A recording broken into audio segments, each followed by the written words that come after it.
Sadjarji iz Bele krajine, pa tudi iz naravnih parkov Goričko in Risnjak na Hrvaškem, so v oceno prinesli 75 vzorcev, kar je manj kot lani.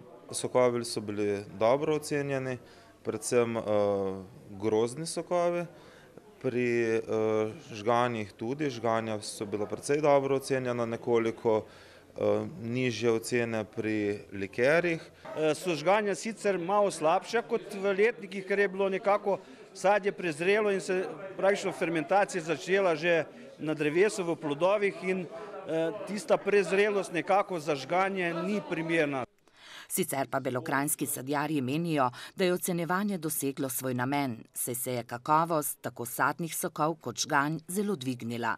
Še vedno pa sadjarji oboje pridelujejo predvsem za lastne potrebe. Veliko ljudi na področju Bele krajine sokove pridelalo doma, tako da velike kupne moči strani Belokranjcev ni, verjetno bi treba pa ponuditi te sokove turistom ali jih plasirati na kako večje tržišče.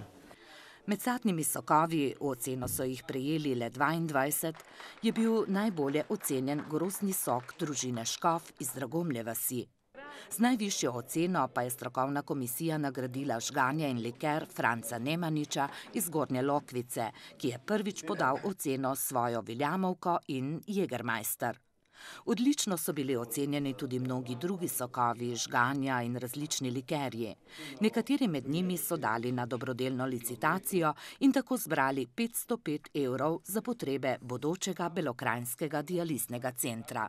Z dializnim centrom smo pa že zelo daleč.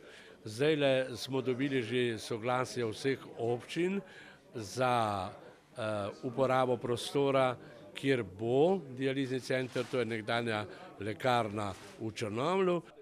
Odprt pa naj bi bil še letošnje leto, pravi Gašperič.